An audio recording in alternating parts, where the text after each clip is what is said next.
Hey guys, welcome back to Fire Team Base. My name's Reaper. I'm here with Bees, and today we're talking NFL Pick-Ums for Week 11. Bees, how you doing this week, man? Feeling good after that showing we had. We both went really good with our records, and the guests kind of flopped down a little bit. So it's pretty good streak. We're catching up, and yeah, we'll see what happens. Yeah, we both made up some ground, but I got to say, I think everyone had a pretty good week this week. Even the guest finished 8-6. So just to summarize here, last week Bees went 11-3 to bring his season total up to 37-18. Reap went 10-4, bring his season total up to 36-19. And our guest, Big Brown, went 8-6, bringing our guest total up to 38-17 for the year. So, Bees, one game back now. How's it feel? Feels like I'm in the race for the National League Central title. No, I'm just joking. It feels good, man. It really is crazy to see that a lot of these people on TV can predict worse than we can, and we're just like regular fans sitting at home. So it's kind of cool proving a lot of these critics wrong with their picks. What do you think? Oh, I think it's good. I think me now 2 games back on the guests. I didn't predict being in this spot, but I think it's been a close race, and we've had some good guests on. Which brings us to our guest tonight, about 56 Ninjas. Ninjas, how's it going? Going great. How are you doing today? Oh, I'm good, man. I'm good. You think you can keep the win streak alive for the guests and get them back out in front? Ready to kick some butt this week. You guys are going down. Well, I'm hope you're ready to keep waiting. This is where big time. It's going to be a lot of close games this week. They're going to be tough to call. So let's see what we got, Reap. All right, let's start with our Thursday night game. Thursday, we have my Titans at the Steelers. Jeez, you're up. Oh man, I remember last week when we said the Steelers were going to have a slam dunk against the Colts. They showed a lot of weaknesses, and the Titans secondary hasn't been super great, but they've been showing up pretty big in these last few games. So I'm going to take the upset here. I'm going to have the Titans rolling into Pittsburgh and smacking around the Steelers a little bit, 24-17. I think this will be a good game. I think the Titan defense is playing a lot better than people think. But even as a Titans fan, I have to admit that Pittsburgh offense scares me. I think they're going to eke out the Titans right at the very end, and I think they're going to win 23-20. Pittsburgh. Bees, I'm going to have to agree with you. The Titans are going to pull off an upset against the Steelers on Thursday Night Football. The Titans really do a great job stopping the run. They're going to neutralize Le'Veon Bell, and as long as they can stop the slant and Antonio Brown, they're going to be just fine. I think they win 24-20. That is a mighty big ask for a Titans defense stopping a slant, but we'll see. I'm optimistic. All right, moving on to our Sunday games. At 1 o'clock, we have Lions at Bears. Lions, Bears. Oh my. I was really disappointed with the Bears' pathetic showing at home last week against the Packers in a very rainy game. I'm going to take the Lions here in a blowout. I think John Fox needs to be fired ASAP, along with Loggins. And this will be the game where one of them goes. I got the Lions 32 to the Bears 12. I'm going to agree that it's going to be the Lions, but I'm actually going to disagree on the score. I think the Bears are going to put up a better fight, and I think they're good at running the ball, which is something Detroit is going to have trouble stopping. I think at the end of the day, it's still going to be Detroit's game to win, and I think they're going to do so 21-20. I'm going to have to agree with you guys. I believe the Detroit Lions are going to win in a pretty close game against Chicago. Chicago struggles to stop the pass. Detroit throws the ball well. Chicago runs the ball well. Detroit doesn't stop the run well. So I think it's going to be a very close game. 35-28. High-scoring game. Ow. All right. Moving on to a punting contest. We have Ravens at Packers. Man, I really think Hundley got his confidence up after that game against the Bears. He had a big, big bomb at the end to kind of seal the deal. I'm going to take the Pack Nasties here at home against a Joe Fluco Ravens team that just cannot move the ball on offense. Still, take the Packers at home here, 19-12.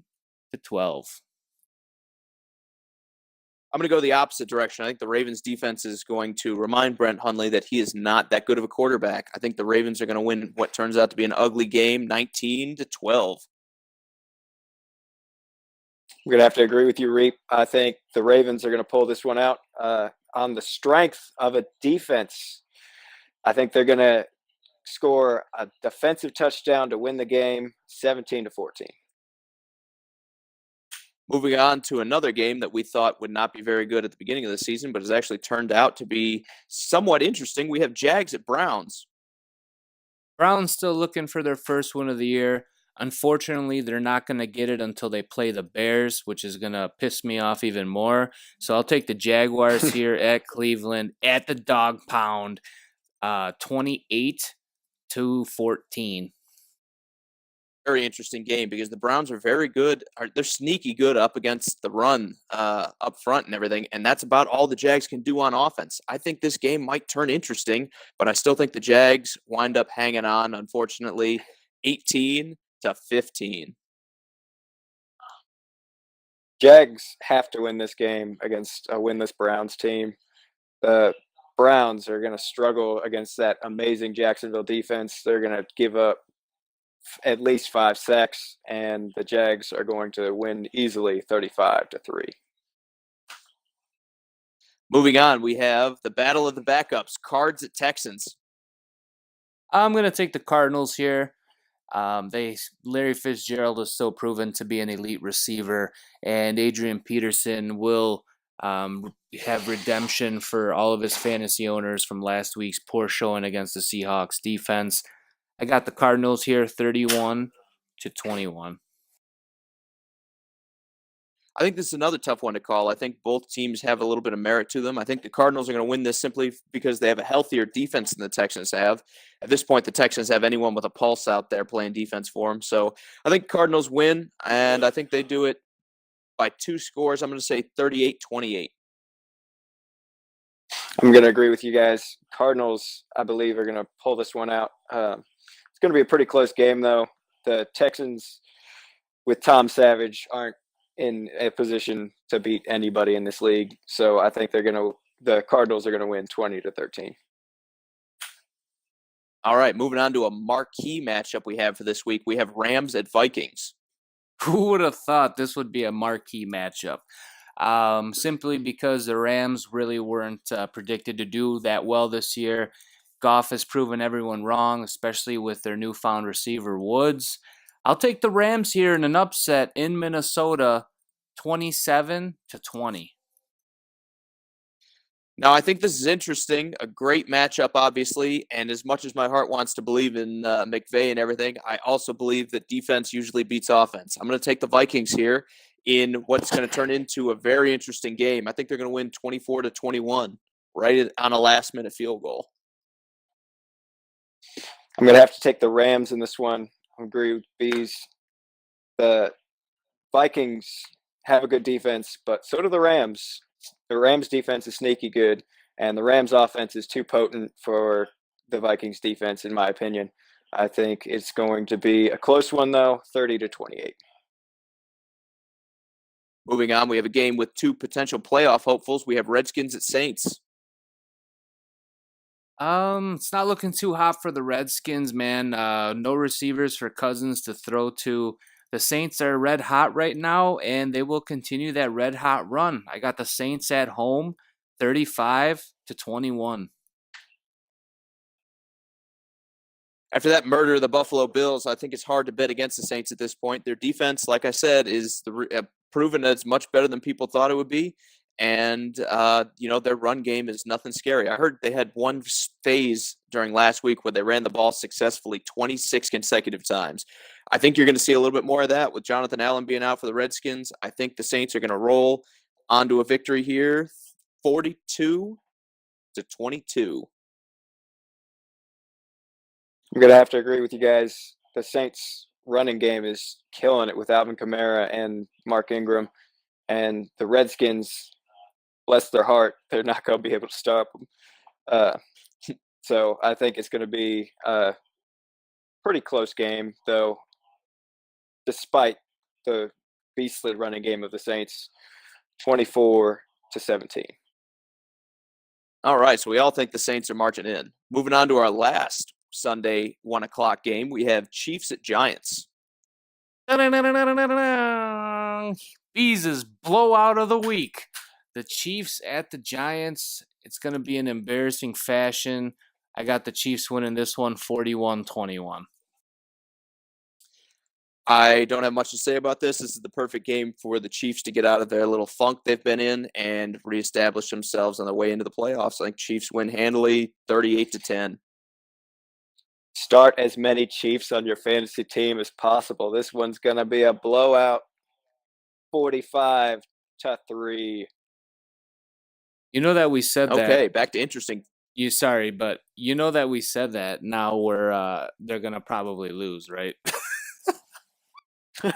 Right. That's usually the way it goes. There's no way. There's no way.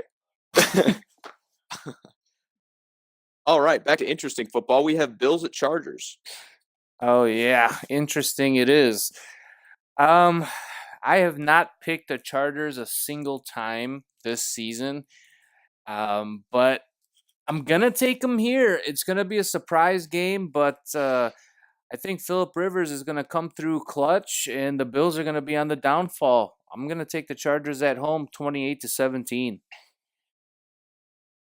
While I still believe in the Bills and their defense being, one of the best in the league, I don't think them traveling to the West Coast and playing a Chargers team that's been really close to winning a lot of games this season, I just don't think they get it done out West. I think Chargers win 24-17. Gonna have to agree with you guys again. The Chargers have to win it by more than one score, though. They have been terrible in close games. So I'm going to take them despite their troubles. I'm going to take them beating the Bills 24-10. Moving on to two more disappointing teams this season, we have Bengals at Broncos. Man, it's going to be a tough one to call here. I really don't believe that Brock the Slot Osweiler is going to be good in this league at all. I mean, he had a decent year with the Broncos, but it's not going to continue, man. I got the Broncos losing at home in embarrassing fashion to the Bengals, 24-13. Having watched the Bengals last week, I think they had every chance to beat the Titans and couldn't capitalize on any of them. I think the Broncos defense is going to come into this game PO'd, and they're going to do enough to get the win against a hapless Bengals team. I think Broncos win this one 21-20. I think it's going to be the Bengals this week. The AJ Green for the Bengals is going to light it up despite Denver's solid defense. I think he's going to break a couple big plays, and that'll turn out to be the difference for the Bengals, 24-13. He's going to break a couple of jaws. That's what he's going to break. Now, the only thing I'll say is if they couldn't beat Adoree Jackson and Logan Ryan, I don't see him beating Aqib Talib and Chris Harris out there. But we'll see. It'll be interesting. Mm-hmm. Moving on to our last 4 o'clock game, we have Patriots at Raiders. The Raiders, as Chris Berman would say. I feel like this is going to be a trap game for the Patriots. I still think they're going to come out on top, but it's going to be very close. I'll take the Patriots here, 24-23. I'm also taking Patriots. I think the Raiders season is all but done, and Tom Brady and company prove why they're the class of the AFC. I think they're going to win this one fairly comfortably, 38-20. I'm going to agree with you guys. Patriots are just rolling right now. They're going to beat Oakland, and Oakland is struggling. So I don't know. I really don't. Okay. What else can be said? Moving on to Sunday night, we have Eagles at Cowboys. The Eagles will come marching in and ruin the Cowboys season. I got the Eagles winning 41-20. and the tears from all the Cowboys fans in the lands will fill all of the rivers that are dry. I think this is going to be an interesting game, actually. I think this will be the Eagles' chance to prove that they are the real deal and for them to finally put a stake in the heart of the Cowboys. I think they're going to get it done. I think it's going to be a little bit closer than we think. Last week, their game kind of got out of hand because they were missing a left tackle, who's one of the best, possibly a Pro Bowl left tackle. So I think the Eagles are still going to be good enough to get this done, left tackle or not. I think they're going to win this one 28-24. Eagles are the class of the league, so I'm going to go with them against a Dallas team that's missing Ezekiel Elliott because of suspension. They should have their left tackle back, but I don't think it makes that much of a difference for the Cowboys. The Eagles are going to win 30-13. I think it matters to Zeke and staying out of the grass, but we'll see. Zeke's not playing. I'm sorry, Dak is what I meant. Dak Prescott. I do that all the time. It matters to Dak. Anyway, I don't know any Cowboys. I'm sorry. Moving on, we have Falcons at Seahawks. Oh, boy. I understand the Cowboys didn't have Zeke last week, which had a big impact. Just kind of shows you how big of a player he is on that team. But the Falcons showed some signs of the Falcons they were last year. But against Seattle, I'm actually going to take the Falcons at Seattle. The Seahawks have been hit by the injury bug on the defensive side of the ball, and the Falcons' defensive line is starting to tear it up. I'll take the Falcons in Seattle 27-19. No Devontae Freeman, and Steve Sarkisian still is our offensive coordinator on a road game in Seattle. It equals a tough loss on the road. I think Seattle's going to get it done, and I think we're going to see them win somewhat comfortably 28-20. I'm going to have to agree with you, Reap. I think the Seahawks are going to pull off a win at home against a Falcons team that's missing one of their most potent offensive players in Devontae Freeman. Julio Jones really hasn't been Julio Jones this year because of the Sarkisian offense, and the Seahawks defense, while they are still missing a few pieces like Sherman, it's still going to be enough at home to pull off a win 20-10. Moving on to a extra game we have this week due to a week 1 hurricane. We have Tampa at Miami. I'm going to take the Tampa Bay Buccaneers here. They're full strength on offense, minus Jameis Winston. Fitzpatrick will outduel Jay Cutler in this one. But like we were saying, it was a week they were supposed to have on bye week, so you really don't know what you're going to get, but I have no choice. I'll take the Buccaneers here, 30-20. I also think Tampa's going to win this one. I don't think Miami can find his butt with both hands, so I think Tampa's going to win by default, simply because somebody has to. I think Tampa wins this one 24-10. I'm going to have to disagree with you guys. I've got the Dolphins winning in this one in a fairly close game, just because Tampa Bay is struggling. Even without Jameis Winston, I think Fitzpatrick is performing better than Winston was, but we'll see. I think the Dolphins are going to pull off a win despite Jay Cutler. So I'm going to say 13-3. Once again, we'd like to thank About 56 Ninjas for coming by. Thanks for being on the show, buddy. Oh, you are absolutely welcome. Pleasure to be here. All right, guys, that about sums it up. Make sure you hit that thumbs up button and subscribe to our channel to stay up to date with all of our tech unboxings, game reviews, pick-ums, and more. And let us know down in the comments which one of us you think won this week, and we'll see how it actually plays out in real life. For Fire Team Base, Psst, it's the guest. Hey, don't you ever talk about me. A.K.A. Richard Sherman. Bees out, slag. Keep reaping, guys. Ninja or whatever.